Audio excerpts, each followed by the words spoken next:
سلام و درود، امیدوارم که حال یکایک شما عزیزان خوب باشه.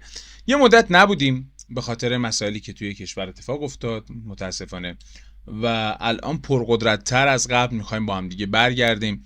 یه سری کامنت ها توی کانال هست که کامنت های زیادی هم هست در مورد یه سری مسائل، ولی یه چیزی خیلی پرتکرار بود، چیزی که من قبلا 2-3 بار حین آموزش توضیحش دادم. چی؟ نگاه کنید، وقتی میایم زوم میکنه میبینید اینجا افت کیفیت شدیدی داره. میبینید این وکتور، بعد میگه طرف لایه وکتوری مگه نباید افت کیفیتش اصلا افت کیفیتی نداشته باشه؟ چرا لایه وکتوری نباید افت کیفیت داشته باشه؟ ولی این یه قابلیت توی نرم افزار برای اینی که شما کامپیوترتون اگه قدیمی بود کم نیاره.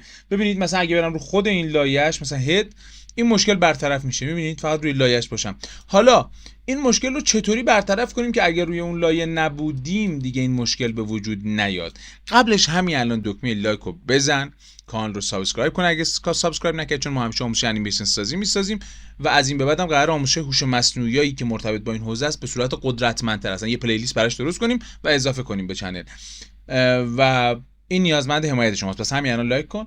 ببین من همونجوری که میگم توی ویدیوهای قبلی اینو آموزش دادم. مشکلی که خیلی عزیزان داشتن ویدیوها رو رد میکنن. من گفتم بارها هم میگم، 100 بار دیگه هم میگم، ویدیوها رو که رد میکنید همین نکات رو از دست میدین، بعد میاد همین سوال میکنید.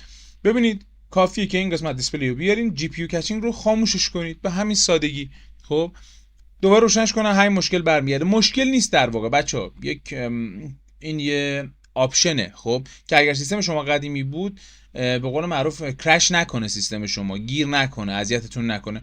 پس وقتی اگه سیستمتون مشکلی نداره، سیستم بروزی دارید، میتونید خاموش کنید و با خیال راحت ازش استفاده کنید. ببینید که دیگه اصلا این افت کیفیت وجود نداره دیگه. دوستان ممنون میشم برای اینکه کانال یه مدت فعالیت نداشته به خاطر شرایطی که میدونید.